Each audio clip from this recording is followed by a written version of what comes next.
Assalamualaikum warahmatullahi wabarakatuh. Kami dari kelompok 11 ingin mempresentasikan pertemuan 14 dengan tema komunikasi melalui teknologi informasi dan negosiasi bisnis. Next. Nama kelompoknya ada saya sendiri, Vivin Setianingsih, lalu ada Bella Selviana, Siti Nur Aisyah, Robiatul Adawiyah, dan Farhan Faletehan. Next. Arti teknologi komputer. Komputer adalah perangkat elektronik yang memanipulasi informasi atau data. Komputer mampu menyimpan, mengambil, dan mengolah data. Komputer juga dapat digunakan untuk mengetik dokumen, mengirim email, dan menjelajah web. Komputer berfungsi sebagai sarana untuk melakukan komunikasi dengan pihak lain, baik dalam negeri maupun luar negeri, seperti pengiriman fax mail, teleconferencing, dan lain-lain. Next. Informasi mengenai komputer. Yang pertama, komputer bukan sekadar digunakan untuk pemrosesan surat menyurat. Yang kedua, berfungsi sebagai sarana untuk melakukan komunikasi dengan pihak lain, baik dalam negeri maupun luar negeri. Yang ketiga, seperti pengiriman fax mail, email, dan teleconferencing. Yang keempat, komputer umumnya sangat digunakan untuk berkomunikasi dengan saling mengirimkan email. Next. Komunikasi menggunakan email. Kelebihan penggunaan email itu yang pertama cepat, murah, dan mudah. Yang kedua, mengirim pesan dari satu komputer ke komputer lain di seluruh penjuru dunia. Terus waktunya itu bisa kapan saja dan dari mana saja. Lalu pesan itu ada tulisan, gambar, suara, dan video. Next. Etika komunikasi dengan email. Yang pertama, beri judul pesan yang menjelaskan isi surat yang akan dikirim. Yang kedua, jangan mengirim ke orang yang tidak berkepentingan. Yang ketiga, gunakan BCC pada saat mengirim email ke banyak orang yang tidak saling mengenal. Yang keempat, kirim pesan yang singkat dan jelas. Yang kelima, jangan menggunakan huruf besar, berarti tanda sedang marah atau berteriak. Lalu, jangan menulis pesan yang tidak ingin dipublikasikan. Next. Lalu, gunakan tanda smiley untuk menghindari kesalahpahaman. Jangan mengirim ke orang banyak kecuali pesan itu penting untuk umum. Hindari email yang menyinggung perasaan. Lalu bubuhkan nama atau inisial pada akhir pesan. Serta kenali penggunaan tanda-tanda khusus seperti emoji senang, sedih, terkejut, dan lain-lain. Next. Komunikasi menggunakan smartphone. Istilah smartphone atau telepon seluler atau ponsel cerdas merupakan teknologi informasi yang canggih dan memiliki berbagai fasilitas yang cukup lengkap serta dapat digunakan untuk memenuhi berbagai kebutuhan pribadi oleh penggunanya. Next. Selanjutnya ada jaringan komunikasi nirkabel pada smartphone. Berikut ini adalah tabel perbandingan teknologi 1G sampai dengan 5G. Selanjutnya ada etika komunikasi dengan smartphone. Hal yang boleh dilakukan yang pertama, angkat telepon yang bersifat penting dan berbicara secukupnya.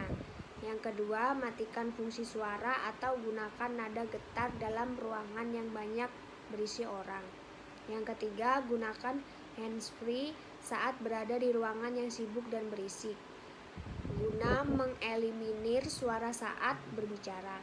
Menghindari terlibat perbincangan yang mengganggu orang lain. Yang keempat, menjaga sopan santun dengan orang di dekat Anda jika kebetulan Anda harus mengangkat telepon bersifat penting. Yang kelima, gunakan ruang publik sebagai area bebas ponsel supaya tidak bising dan tidak terjadi polusi suara. Selanjutnya, hal yang perlu dihindari. Yang pertama, berbicara keras-keras, usahakan menjauh dari siapapun, jangan terlalu dekat. Yang kedua, jangan menggunakan nada dering yang mengganggu. Tidak perlu pamer suara, pilih nada dering yang bersahabat. Yang ketiga, kalau tidak perlu, jangan menerima telepon atau SMS ketika sedang berkendara berbahaya. Yang keempat, jangan melakukan pembicaraan yang bersifat emosional di depan umum. Yang kelima, jangan mengaktifkan ponsel di tempat-tempat seperti pom bensin. Yang keenam, bandara dan selama di pesawat atau di tempat-tempat yang rawan radiasi gelombang ponsel.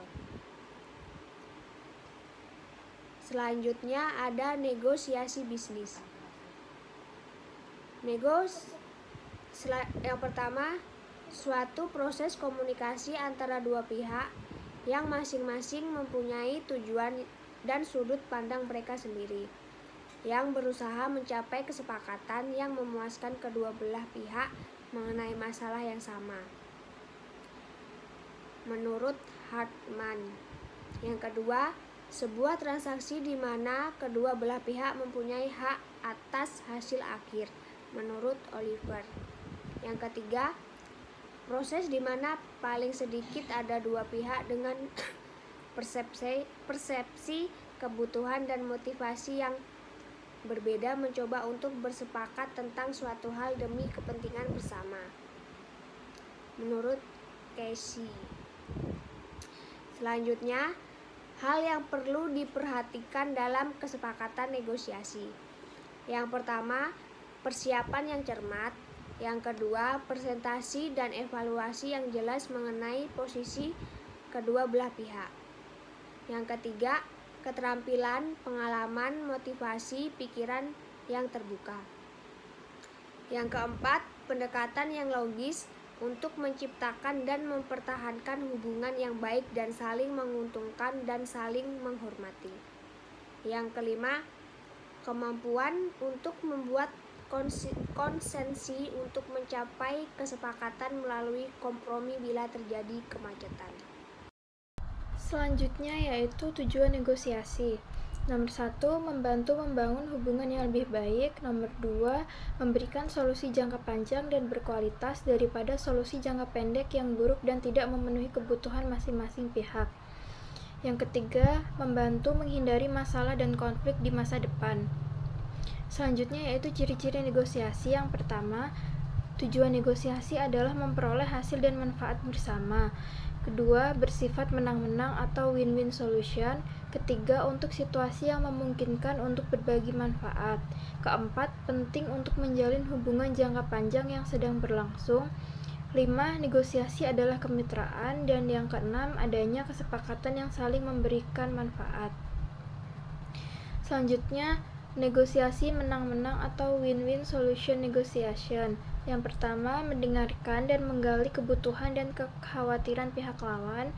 Kedua, menggali perbedaan kebutuhan pihak kita dan pihak lawan. Ketiga, menggali pilihan dan alternatif solusi baru. Keempat, menyepakati solusi yang dipilih dan berkomitmen menjalankannya. Selanjutnya, proses negosiasi. Yang pertama, tahap perencanaan, yaitu terdiri dari yang A. Perencanaan sasaran negosiasi, B. Penetapan strategi negosiasi. Yang kedua, tahapan implementasi. Yang ketiga, tahap peninjauan negosiasi. Tahap perencanaan. Yang nomor 1, perencanaan sasaran negosiasi terdiri dari sasaran negosiasi adalah hasil yang diharapkan dalam bernegosiasi. Yang kedua, penentuan sasaran sangatlah penting sebagai arahan atau petunjuk dalam bernegosiasi. Yang ketiga, sasaran dalam bernegosiasi yaitu sasaran ideal dan sasaran dasar atau batas minimal yang dapat dicapai. Yang kedua, penetapan strategi negosiasi. Yang pertama yaitu strategi kooperatif. A. Sasarannya mencapai kesepakatan kedua belah pihak. B. Memakai semboyan win-win solution. C. Mempercayai pihak lawan. D. Melakukan kompromi jika diperlukan dan timbal balik. E. Menciptakan landasan dan kepentingan bersama. Selanjutnya yaitu strategi kompetitif. A. Sasaran strateginya adalah mengalahkan lawan, B. Tidak mempercayai lawan dan siap bertarung, C. Menuntut sebuah konsesi, menegaskan posisi, dan melancarkan tekanan, D. Tidak memberikan apa-apa dan menghabiskan semuanya. Strategi analitis A. Yaitu mempunyai filosofi bahwa seorang negosiator adalah pemecah masalah, bukan seorang petarung. B. Memandang negosiasi sebagai bentuk latihan dalam memecahkan masalah dan bukannya sebagai permainan. C. Berusaha kreatif dan bersama-sama mencari alternatif solusinya. D. Menggunakan kriteria yang objektif dalam mengambil keputusan. E. Yaitu membuat alasan yang rasional dan bukan atas dasar perasaan. Selanjutnya yaitu tahap implementasi. Merupakan tahapan peranan atau tindakan yang diperlakukan agar mencapai sukses dalam bernegosiasi, yaitu meliputi 1. Yaitu taktik cara kita, 2. Yaitu taktik bekerja sama, 3. Taktik tidak bertindak apa-apa, 4. Taktik melangkah ke tujuan yang lain. Tahap peninjauan negosiasi merupakan tahapan setelah berlangsungnya suatu proses negosiasi. Tahap ini dilakukan karena 1. Yaitu untuk memeriksa apakah tujuan sudah tercapai, 2. Yaitu tidak tercapai. Maka hal itu dapat menjadi pelajaran sekaligus pengalaman yang sangat berharga bagi seorang negosiator. Yang ketiga yaitu jika tercapai dapat menjadi acuan negosiasi dilakukan dengan baik dan pedoman bagi kesuksesan negosiasi selanjutnya. Selanjutnya yaitu keterampilan bernegosiasi. 1. Persiapan. Persiapan yang baik merupakan salah satu kunci sukses negosiasi. Tahap persiapan yang baik, hasil yang diperoleh dalam bernegosiasi tidak akan memuaskan kedua belah pihak atau bahkan mengalami kegagalan pada akhirnya menimbulkan kekecewaan bagi kedua belah pihak. Selanjutnya yaitu memulai negosiasi. 1. Memilih waktu dan tempat yang tepat. Yang kedua yaitu pengaturan tempat duduk yang tepat. Yang ketiga yaitu menciptakan suasana yang positif dan santai. Yang keempat yaitu menetapkan agenda dan merumuskan tawaran dan posisi pembuka. Yang kelima yaitu menyiapkan menghadapi konflik dan berkomunikasi secara efektif. Yang keenam yaitu meningkatkan keterampilan mendengarkan dan peringatan. Yang ketujuh yaitu menciptakan kesepakatan dengan lebih cepat. Keterampilan bernegosiasi. 1. Yaitu strategi dan teknik. A. Strategi sebagai rencana atau metode yang teliti atau tipu daya cerdik. B. Taktik lebih mengacu pada setiap metode yang digunakan untuk mencapai tujuan, yaitu mencapai kesepakatan dalam bernegosiasi. C. Strategi maupun taktik menuntut keterampilan khusus dalam bernegosiasi. D. Negosiasi yang sukses bukan saja hasil dari perencanaan atau persiapan yang baik, tetapi juga implementasi yang baik dari sebuah negosiasi. Keterampilan bernegosiasi. Kompromi. Selanjutnya, kompromi merupakan upaya menuju pencapaian kesepakatan antara dua belah pihak. Yang kedua, melangkah pada perbedaan kedua belah pihak secara spesifikasi.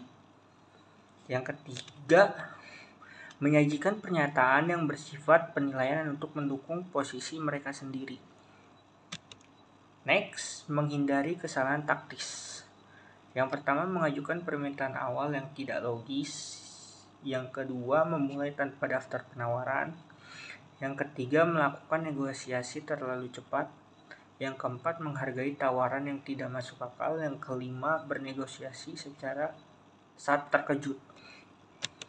Next, hal yang diinginkan oleh pihak lawan.